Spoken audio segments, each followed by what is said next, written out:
Hello everyone, I am Narendra Singh. मैंने आपके लिए पिछली बार बताया था कि इंग्लिश भाषा के अंतर्गत जो भी सेंटेंस बोले जाएंगे वो कितनी प्रकार के होते हैं, और सबसे पहले आपने देखा था क्या था? टेंस था। टेंस था सबसे ऊपर।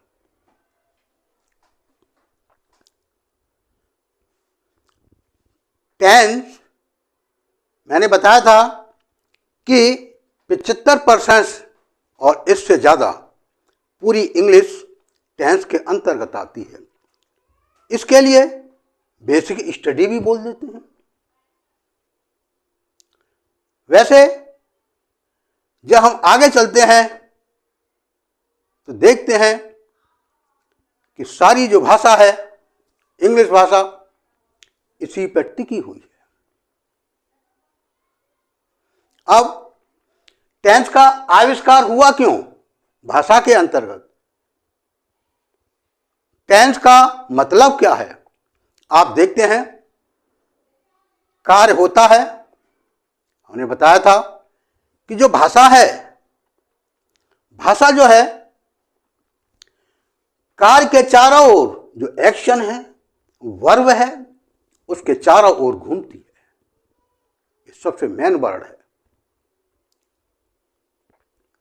अब टेंस ही बताता है कि वर्ब की फॉर्म क्या है, कार्य का रोल क्या है, किस रूप में है।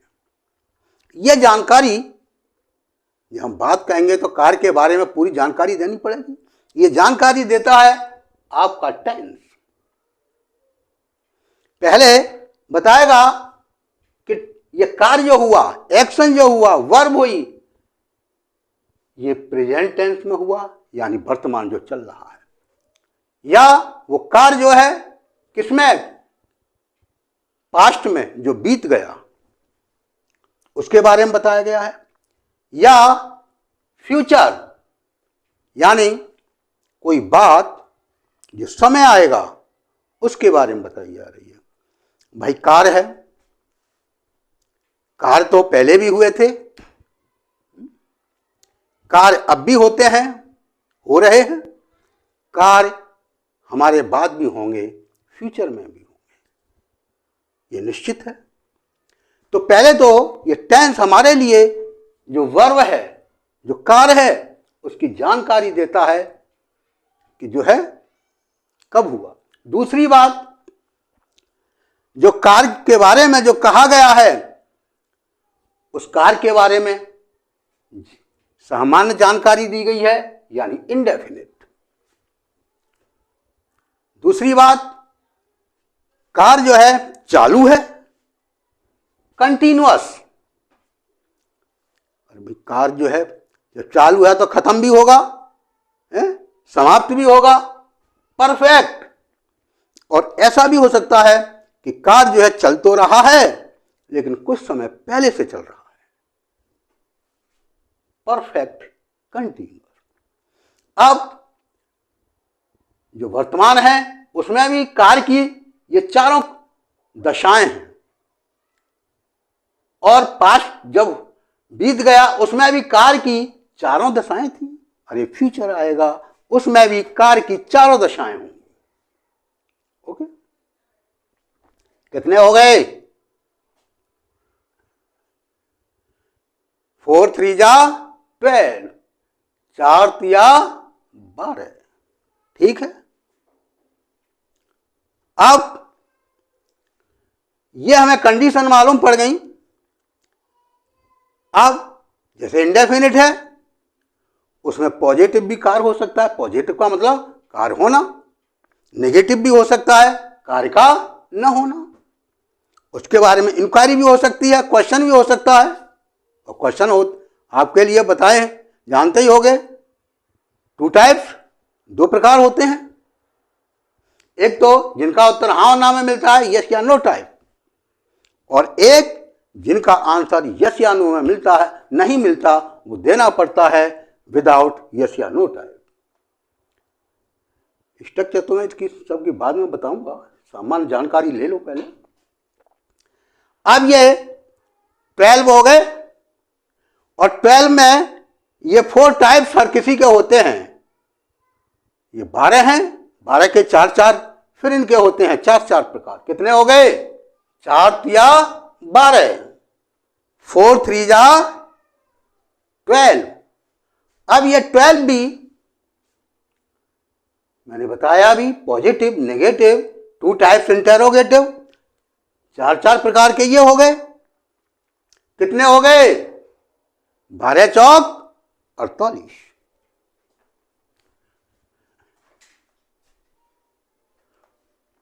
यानी 12 इंटू 4 इज इक्वल टू 48। पूरे 48 हो गए, 48 हो गए। अब इसमें नेवर है और हु है, वो अपनी खिचड़ी अलग पकाते हैं। मैं जब इनको क्लियर करूंगा 1 बाई 1 तब आपको मालूम पड़ेगा। तो +2 यानी पूरे हो गए ये 50। आप कहेंगे सर हमने तो ये 4 3 जा 12, हमने तो ये 12 ही पढ़े हैं, 12 ही पढ़े हैं, और आप क्या कह रहे हैं? तो आपने तो 50 कर दिए, 50 कर दिए। क्या आप 50 रूल्स बताएंगे हमें? हाँ भाई, मैं आपको 50 रूल्स बताऊंगा।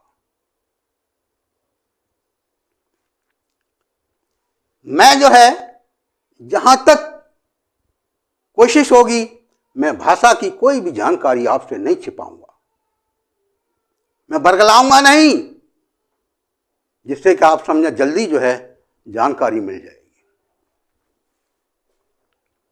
ये 50 रूल्स आप कहेंगे 50 रूल्स, हम तो इनको लर्न करते करते, याद करते करते ही परेशान हो जाएंगे। मैंने तुमसे क्या वायदा किया था, क्या कहा था? आपको ये रटने नहीं है, आपको समझने हैं। जब आप इनको समझ लेंगे, आपके लिए आराम से जो है लर्न हो जाएंगे। आपके मुंह से ये अपने आप जो है जानकारी देकर और भाषा निकलेगी। कैसे? मैं अभी सामान्य जानकारी दे रहा हूं, इसके बाद मैं 1 बाई 1 इन सबको लूंगा। मैं देखिए, ये जो सेंटेंस हैं, इसमें आपके लिए किन शब्दों पे गौर करना है? पहला तो subject,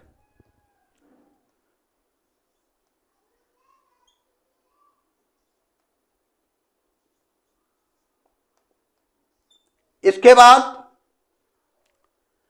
helping verb,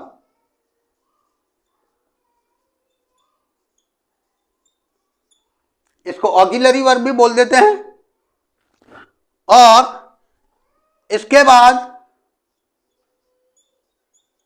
main verb, और इसके अलावा नॉट, और इसके अलावा क्वेश्चन वर्ड। आप कहेंगे सर हम तो आज पहली बार ही देख रहे हैं ये क्रम नहीं है। मैं आपको बता रहा हूं कि आपको किसी भी वर्ड की चिंता नहीं करनी, इतनी आपकी नजर में ये होने चाहिए। ये मैंने अभी कोई विन्यास नहीं दिया है, मैं ये कह रहा हूं कि ये जो है आपकी नजर में होनी चाहिए। अब अगर मान लीजिए सेंटेंस नेगेटिव है तो ये काम करेगा, वरना ये इसका ध्यान नहीं देना है, इसको उड़ा दो, एकदम निकाल दो इसको। इसी तरह से अगर ये लगाना है तो कहां लगाना है? ये ये लगाना है आपको बिफोर मेन वर्ब। ये ध्यान रखना है आपको। आंख मीच करके इसको कहां लगा दो? Main verb. ठीक। अब आप कहेंगे मेन वर्ब क्या होती है सर? Helping verb. चलो मैं इसको बताऊंगा। पहले इनके बारे में समझ लो, हर चीज बताऊंगा। क्वेश्चन वर्ड, अगर आपको क्वेश्चन वर्ड लगाना पड़े, मैं ये नहीं कह रहा कि हर क्वेश्चन इंटेरोगेटिव सेंटेंस में क्वेश्चन वर्ड लगता है, ऐसा कुछ नहीं है, सब समझा हुआ है। अगर आपको क्वेश्चन वर्ड लगाना है तो आप कहां लगाएंगे? बिफोर सेंटेंस, सेंटेंस से पहले लगाएंगे।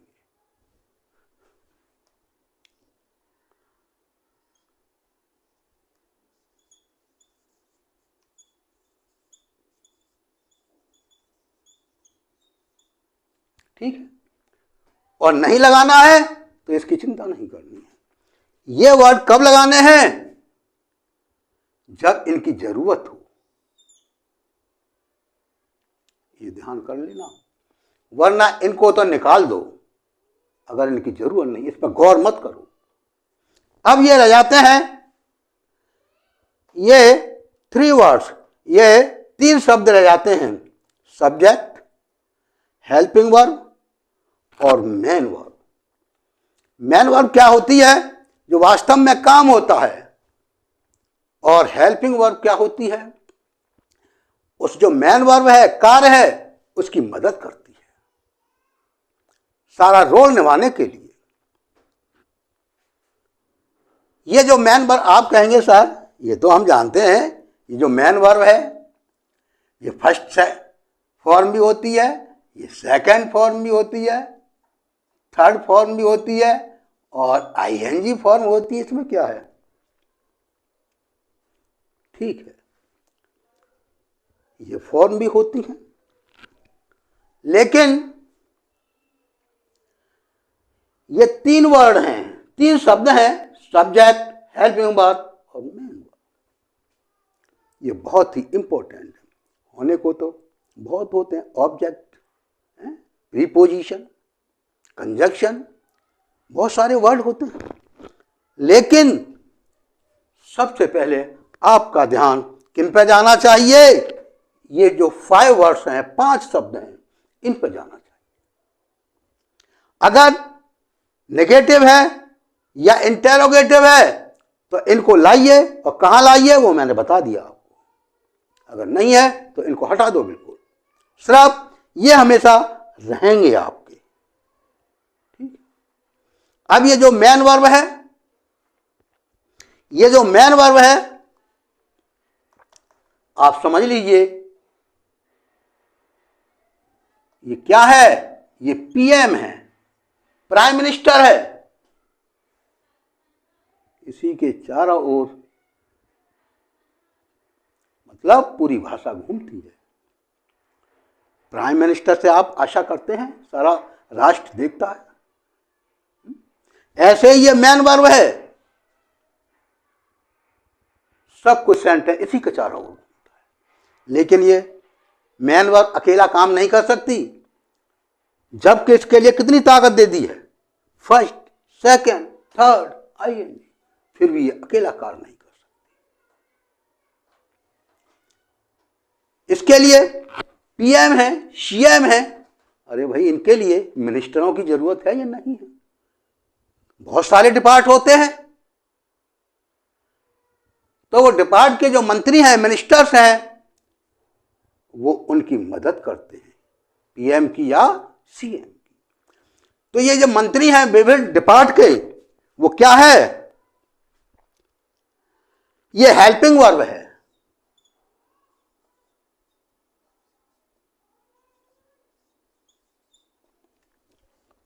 ये क्या है? हेल्पिंग वर्ब है, मिनिस्टर। और मेन वर्ब के लिए आप समझ लीजिए कि ये तुम्हारे पीएम साहब हैं या आपके सीएम साहब हैं। इनके लिए, विचारों के लिए, इतना राष्ट्र संभालते हैं ये, इनके लिए मिनिस्टर की जरूरत होती है, अलग अलग विभागों। जब राजा लोग थे तब भी वो मंत्री रखते थे। तो इसी तरह से ये जो चीजें हैं, मैन वर्ब और हेल्पिंग वर्ब, ये भाषा को गवर्न करते हैं।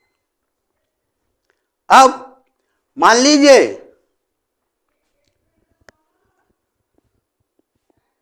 इंडेफिनिट है, चाहे इसका है पास्ट का, चाहे प्रेजेंट का है, चाहे फ्यूचर का है। इसके लिए जो हेल्पिंग वर्ब है ये बताएगी। अब हमें देखना है इसमें कौन सी हेल्पिंग वर्ब चाहिए। अगर पास्ट इंडेफिनिट है, प्रेजेंट इंडेफिनिट है, तो कौन सी हेल्पिंग वर्ब चाहिए, और फ्यूचर है तो कौन सी हेल्पिंग वर्ब। मान लीजिए प्रेजेंट टेंस है, और प्रेजेंट टेंस में क्या है, इंडेफिनिट, यानी सामान्य जानकारी है। जैसे माताजी पोछा लगाती हैं, सुबह को मंदिर जाती हैं, ये क्या है, प्रेजेंट में, वर्तमान में सामान्य जानकारी है, इंडेफिनिट। इसके लिए कौन सी में हेल्पिंग वर्ब लाएंगे, या तो डू या डज। अगर पास्ट में कोई कार्य हुआ और सामान्य जानकारी दी जाती है, जैसे कल मैं कहीं गया था या कल मैं कहीं गया, तो इसके लिए जो हेल्पिंग वर्ब होगी वो कौन सी होगी, डिड। और अगर बात फ्यूचर की है, एक सामान्य जानकारी दी जा रही है, मैं कल कहीं जाऊंगा, तो इसके लिए हेल्पिंग वर्ब क्या होगी, विल और शैल। ओके। अगर मान लीजिए ये बताया जा रहा है कि पास्ट में कोई काम हो रहा था, चालू था, यानी कंटिन्यूअस, तो हम कौन सी हेल्पिंग वर्ब लाएंगे, वाज या वर। ये सब मैं बाद में आपके लिए क्लियर करूंगा।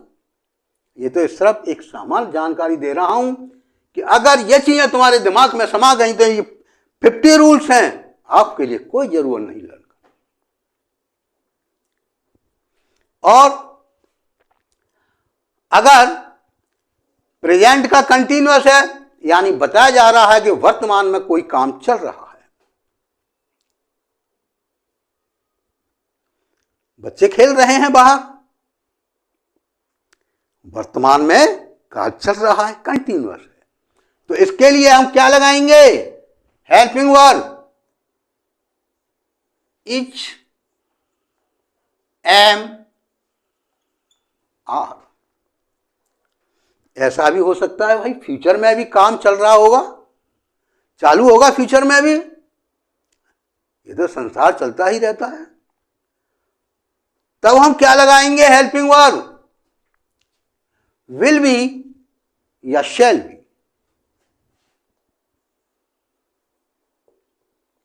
विल बी या शैल बी। अगर मान लीजिए काम चालू है, चाहे पास्ट में था, चाहे प्रेजेंट में है, चाहे फ्यूचर में होगा, चालू है तो वो समाप्त भी तो होगा। परफेक्ट जब ऐसी पोजीशन आती है कि काम समाप्त हो गया था पास्ट में, तो क्या लगाएंगे हम, पास्ट में क्या लगाएंगे, हैड।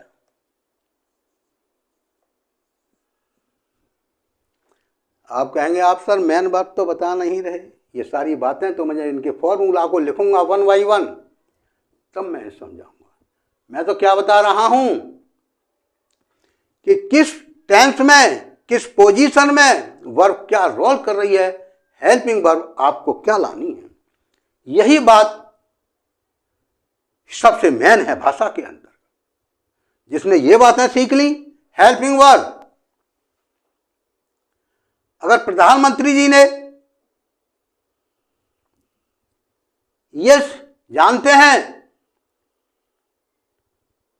कि किस डिपार्ट की मुझे जानकारी लेनी है, अपडेट होना है, तो मैं किस मंत्री से बात करूं, मैं किस एडवाइजर से बात करूं, किस सलाहकार से बात करूं। इसीलिए मैं बता रहा हूं कि जो हेल्पिंग वर्ब हैं ये क्या है, ये मिनिस्टर का काम कर रहे हैं, एडवाइजर का काम कर रहे हैं। आपको बस इतना ही ध्यान रखना है कि किस पोजीशन में आपके लिए कौन सी हेल्पिंग वर्ब लगानी है। ठीक, अब मान लीजिए प्रेजेंट है, वर्तमान है, उसमें भी कार्य समाप्त होगा, तो इसके लिए हम क्या लगाएंगे, हेल्पिंग वर्ब।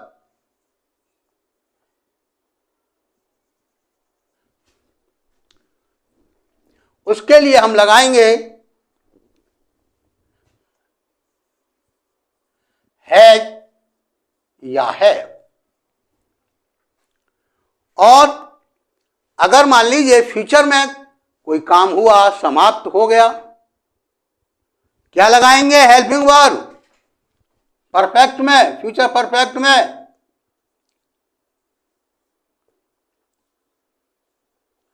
विल हैव और शैल हैव। अगर ऐसी पोजीशन होती है, वर्ब ये बताती है कि कोई काम पहले से, अब तो चालू है ही है, पहले से चालू है, कुछ समय पहले से, तो प्रेजेंट में हम क्या लगाएंगे, हैज बीन या हैव बीन।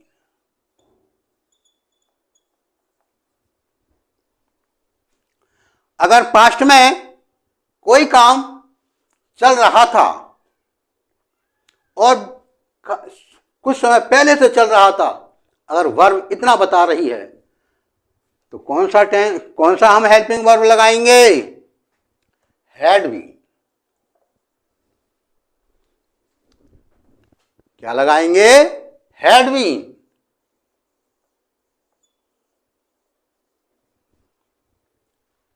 और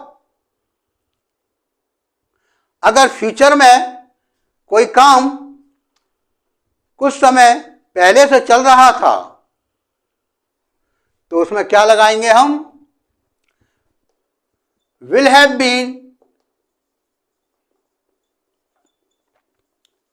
या शैल, इसे यहां लिख दें, चलो, हैव बीन।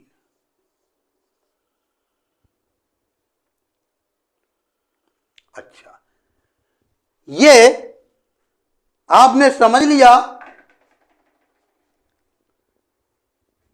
किस प्रकार का टेंस है, प्रेजेंट, पास्ट, फ्यूचर।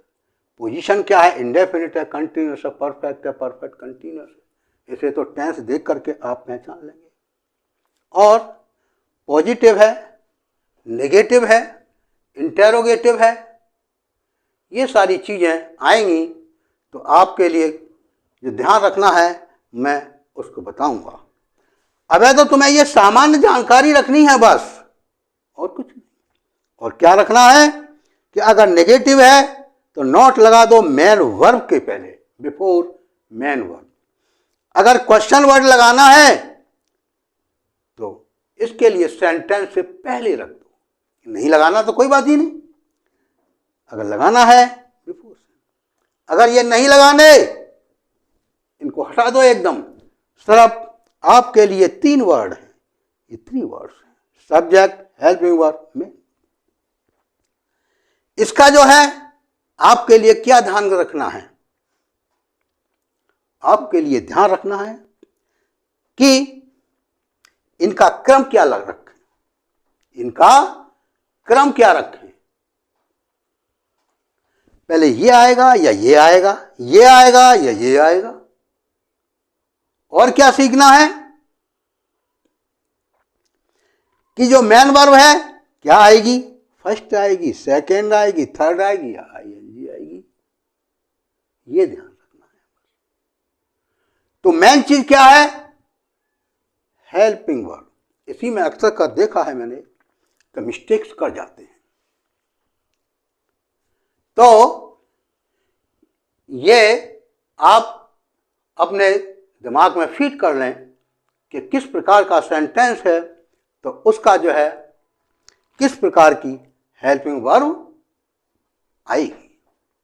अब मैं इनके लिए वन बाई वन लेकर के चलूंगा, एक एक करके, और आपके दिमाग में ये सारी चीजें घूमेंगी और आप आराम से उसको बना देंगे। अब हम नेक्स्ट वीडियो में इनको क्रम बाई क्रम इनको देखेंगे विस्तार से। इनके फॉर्मूले क्या हैं, अरे फॉर्मूले क्या हैं, इन्हीं को ध्यान रखना है, इनका क्रम क्या है, और ये मेन वर्ब कौन सी फॉर्म रखनी है, इस चीज के ऊपर हम विचार करेंगे और वन बाई वन एक एक करके इन सब के लिए ली। और उसमें ये जो मैंने सारा बताया है, इस पर गौर करना, इस पर मनन करना, इनको रटना नहीं है, इनको समझना है मात्र। मेरी क्लास में मैं जो भी कुछ पढ़ा रहा हूं आपको समझना है, रटना तो बिल्कुल भी नहीं। Okay, see you again.